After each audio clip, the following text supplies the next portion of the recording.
Welcome back to Statesman.com, everybody, for our postseason high school blitz.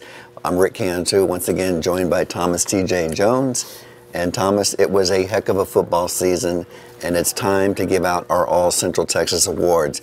Let's start from the very top, and that is our Player of the Year. I think it was unanimous. We had 5 voters. I think we were pretty much set on a certain guy.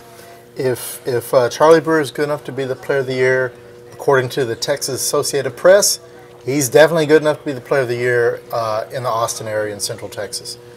A remarkable year. It was one of our few unanimous choices that Charlie Brewer, quarterback at Lake Travis, is our All-Centex Player of the Year. But Rick, he had a lot of company. There were a lot of good quarterbacks. Now, Charlie made our decision easy. However, let's say there wasn't a Charlie Brewer this year. It would have been a very tough call. Talk about some of those quarterbacks. Well, the best quarterback outside of him, I thought, was Reese Johnson. He's a dual-threat quarterback from Dripping Springs. They went from 5-5 last year to a very deep run into the playoffs this year. We've talked about Robert Patterson. He's going to be our third-team quarterback, or he is our third-team quarterback. Reese Johnson is our second-team quarterback. And Patterson made third team, and he had an excellent year for Conley. He is probably the main reason Conley did have such a good year. We actually had to leave a couple really good quarterbacks off. Yeah.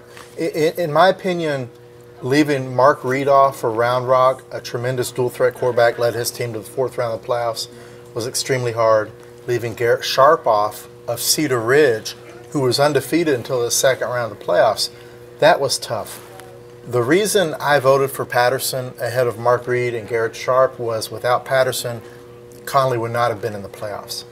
I think Round Rock still would have made the playoffs. I think Cedar Ridge still would have made the playoffs. But those two players, you know, I almost want to put one as a punter. You know, does Garrett Sharp punt? Does Mark Reed punt, kick, maybe? We do have utility players, but not for quarterback position. Yeah. But getting back, you know, Charlie Brewer, pretty unanimous. When you throw 56 touchdown passes against 2 interceptions, you're averaging about 250 yards passing a game. It would have been a lot higher had he actually played full games. But what tipped it off, in my opinion, was the way he played in the state championship game. 381 yards passing, 4 touchdowns, and a very easy victory over the Woodlands. So I think that's going to wrap it up for our Player of the Year. And we're going to come back with a few more thoughts about our Central Texas team when we come back.